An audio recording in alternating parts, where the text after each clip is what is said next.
Hello everyone. आज के lecture में हम बात करेंगे पेपर 3 में जो यूनिट 1, 2, 3 है, मतलब अपनी फिजिक्स है ना, फिर उसके बाद केमिस्ट्री है, फिर उसके बाद bio.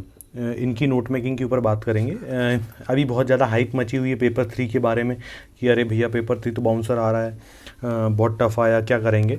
But to be very fair, सिर्फ और सिर्फ क्या कहते हैं कि 2 क्वेश्चंस बाउंसर थे। उसमें से एक क्वेश्चन था लूमिंग वाला जो फिजिक्स में आया था 5 मार्कर का, और एक 11 मार्कर का वेस्पर। बट अगर आपके फंडामेंटल्स क्लियर होते तो आई थिंक वेस्पर भी कर जाते, बट आई डोंट एक्सपेक्ट कि उस लेवल के डीप फंडामेंटल्स किसी क्लियर थे, क्योंकि फंडामेंटल्स क्लियर होने के लिए बच्चों को प्रीवियस ईयर पेपर्स को एनालाइज करना होता है, और उससे पता चल जाता है कि यार फंडामेंटल तो पूछ ही नहीं रहे, डेफिनेशन पूछ रहे हैं, स्पेसिफिक क्वेश्चंस रहते थे, उनको क्रैम कर लेते थे और नोट डाउन कर लेते थे। बट द ट्रेंड चेंज जो हुआ था 2020 के पेपर में कि वो सिर्फ और सिर्फ ये चेंज हुआ था कि जो क्वेश्चन पूछा गया था वो फंडामेंटल पूछा था, एप्लीकेशन बेस्ड बना था। अब बोलोगे कौन सी किताबें पढ़ें, कहाँ से पढ़ें, 11th-12th का पूछ रहे हैं, ये तो ट्रस्ट मी 80 to 90% पेपर जो था लूसेंट के से आया था। और आप बोलोगे कि कैसी बात कर रहे हो, लूसेंट से कहाँ से आ गया, तो मैं आपको एग्जांपल दिखाऊंगा और इस प्रोसेस को समझते हैं कि एग्जांपल दिखाऊंगा कि कहाँ से क्या पूछा। जैसे ये टर्मिनल वेलोसिटी पूछा था 3 मार्कर में, ये लूसेंट पे दिया हुआ था, है ना। तो यहाँ पे मैंने स्क्रीनशॉट्स तक लेके रखा हूँ कि कौन से पेज में कहाँ पे क्या क्या दिया है। उसके बाद देखो, अब जैसे मान के चलो आपके पास यहाँ पे दिया हुआ है, अगर आपको लगता है कि ये समय है, पेपर तो डिले होगा, हम नोट्स बनाना चाहते हैं, हम कैसे बनाएं, तो मैं वो बताता हूँ प्रोसेस। सबसे पहले बात कि आपका स्टैंडर्ड सोर्ट लूसेंट बना लो।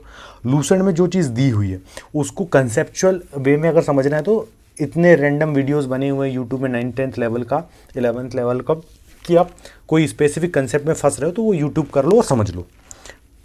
क्योंकि मैं प्रॉमिस नहीं कर सकता कि मैं इसको पढ़ाऊँगा, क्योंकि जो रियलिस्टिक प्रॉमिस ज़्यादा अच्छा है कि as compare to fake promise कि हम पढ़ाएंगे। बट इस चीज़ को देखो, तो आपके पास नोट्स लूसेंट पे बने हुए हैं। अगर आप लूसेंट से कॉपी करके अपने नोट्स पे बनाना चाह रहे हो सिस्टमेटिकली, तो सिस्टमेटिकली कैसे बनाएंगे देखेंगे। सबसे पहली बात स्टैंडर्ड डेफिनेशन। अब जैसे मान के चलो आपके पास वर्क है, तो वर्क के ऊपर नोट्स बनाना है आपको। जैसे वर्क आपने लिखे, एक कॉपी में हेडिंग डालें कि वर्क, जैसे ये आपका पेज है, वहाँ पे आपने वर्क करके लिखा। तो जब वर्क लिखो तो सबसे पहले आपकी स्टैंडर्ड डेफिनेशन तैयार होना चाहिए, है ना। फिर वर्क क्या होता है, उसके बाद एक एग्जांपल दे दो वर्क का ऊपर। फिर उसके बाद एप्लीकेशन बता दो, जैसे कोई फिनोमेना है, कोई भी अब न्यूटन थर्ड लॉ की स्टैंडर्ड डेफिनेशन तैयार करो, एग्जांपल तैयार करो कि वो एप्लीकेशन होता है। अब देखो साइंस को मेंस के पेपर में डालने का पीछे पर्पस है कि आप अधिकारी बनोगे। अब अधिकारी बनोगे तो आपको तो पता चलना चाहिए। जैसे कोविड आया, आप कोविड के टाइम पे किसी अधिकारी को यही नहीं पता कि भैया इम्यूनिटी क्या होती है, हार्मोन क्या होता है, इंसुलिन क्या होती है ना। तो ये बेसिक अवेयरनेस के हिसाब से पता होना चाहिए। मैं ये नहीं बोल रहा कि आपको जीन कोड पता होना चाहिए या फिर क्या कहते हैं रॉकेट में कैसे प्रोपल्सन काम करता है, ये नहीं। बट कोई साइंस की टर्मिनोलॉजी आती है तो आपको रियल लाइफ एग्जांपल उसके पता होना चाहिए और कहाँ एप्लीकेबिलिटी है। अब जैसे मान के चलो डायबिटीज़ हुई तो इंसुलिन जैसी चीज़ ख़राब हो जाती है आदमी को। डायबिटीज़ में इंसुलिन वर्क करना कम कर देता है। तो ये चीज़ कॉमन सेंस वाली जो चीज़ होती है आदमी को पता होना चाहिए। जैसे ग्लूकोज अप एंड डाउन क्या होता है, मेटाबॉलिज्म कैसे कम ज़्यादा हो गया, तो ये बेसिक फंडामेंटल्स पता होना चाहिए, इसलिए साइंस को डाला गया था। अब जैसे ये पूरी की पूरी आपकी लूसेंट में दी हुई है। अगर आपको नोट्स बनाना है फिर से, तो मेरे हिसाब से तो क्या करिए कि नोट्स, माय पर्सनल ओपिनियन, लेकिन जिसके पास समय है, जो मतलब अभी 2024 का देना है एग्जाम, उसके पास टाइम है, तो वही आप ये कर सकते हैं कि स्टैंडर्ड डेफिनेशन लिखो, उसका एप्लीकेशन क्या है, उसके एग्जांपल क्या है, और उसके बाद जैसे अब फ्रिक्शन है, फ्रिक्शन की डेफिनेशन, फ्रिक्शन के टाइप, फ्रिक्शन की एप्लीकेबिलिटी, है ना। और फ्रिक्शन के ऊपर 1-2 एग्जाम्पल टाइप के क्वेश्चन देख लो कि सीधे भैया अगर फोर्स सामने लगता है तो फ्रिक्शन पीछे लगेगा, तो अपन को नेट क्वेश्चन पूछा है कि वर्क कितना हो रहा है या फिर मतलब फोर्स कितना लग रहा है, तो कम से कम जो नॉर्मल क्वेश्चन आया था 3 मार्कर में वो कर सके, इस लेवल का तो आपको बनना चाहिए। तो ये चीज़ हो गई। तो है कि राइटिंग प्रैक्टिस ज़्यादा करेगी। जैसे एक क्वेश्चन उठाएं, क्वेश्चन को सॉल्व करेगी, क्योंकि आपको कंसेप्ट समझ में आ गया। अब डेफिनेशन स्टैंडर्ड बना पा रहे हो नहीं बना पा रहे, वो चीज़ के लिए ये इंपॉर्टेंट हो जाता है। ये फिजिक्स वाली बात हो गई।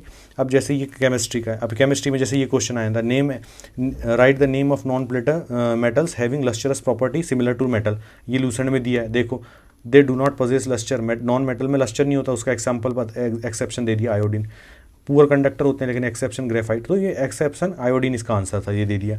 फिर उसके बाद identify Lewis acid of the following, इसमें लुइस एसिड। अब देखो, अब यहाँ पे लूसेंट की आपको मैं बता रहा हूँ कि कमी कहाँ पे।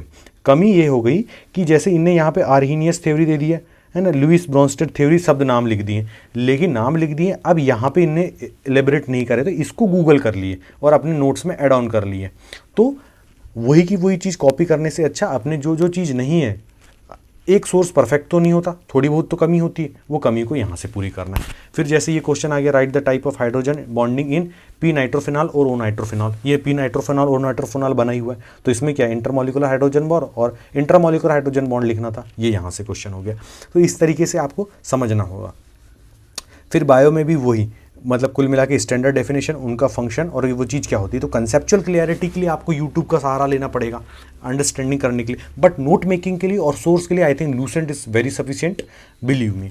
उसके बाद जैसे अब मैं आपको सैंपल्स दिखा रहा हूँ डाइजेस्टिव सिस्टम की, जैसे सैंपल मैंने बनाया, किस तरीके से बनाया डाइजेस्टिव सिस्टम। तो डाइजेस्टिव सिस्टम मैंने बता दिया यहाँ पे भैया डाइजेस्टिव सिस्टम है क्या। फिर उसके बाद ये डायग्राम, तो पूरे फंक्शन को बता दिया कि माउथ का काम क्या है, टीथ का काम क्या है, फोकस का काम क्या है, एससीएल लीवर। अब जैसे मान के चलो डाइजेस्टिव सिस्टम आ गया, तो ये पूरा का पूरा मैं 11 मार्कर में डाल सकता हूँ। अब जैसे बैलेंस डाइट, तो बैलेंस डाइट क्या होती है, मैंने स्टैंडर्ड डेफिनेशन तैयार कर लिया। बैलेंस डाइट के ऑब्जेक्टिव क्या है ये कर लिया। फिर जैसे हार्मोन, तो हार्मोन में क्या, कौन सी ग्लैंड, एंडोक्राइन एक्सोक्राइन, अब 2 टाइप की होती हैं, तो अब देख लिया। अब ग्लैंड क्या है, ये ऑर्गेन बता दिया मैंने, डेफिनेशन में फोकस करा और उसके बाद उसके टाइप पे। तो इस तरीके से आपको जाना है। तो साइंस में आप प्लीज़ घबराओ मत। पिछले साल में सिर्फ 2 क्वेश्चन ऐसे थे जो बाउंसर टाइप के थे, एप्लीकेबिलिटी बेस्ड थे, बट बिलीव मी कंसेप्ट अपने अच्छे रखना, कंसेप्ट में पकड़ रखना। ऐसा नहीं कि जो सोच दिया रट लिए बढ़ लिए, कंसेप्ट अच्छा रखना। कंसेप्ट अच्छे करने के लिए बहुत कंटेंट अवेलेबल है यूट्यूब में, B Ed Hindi medium, B Ed English medium, उस पर फोकस करते हुए यूनिट 1, 2, 3 को तैयार करना। मिलते हैं नेक्स्ट वीडियो में। Thank you so much.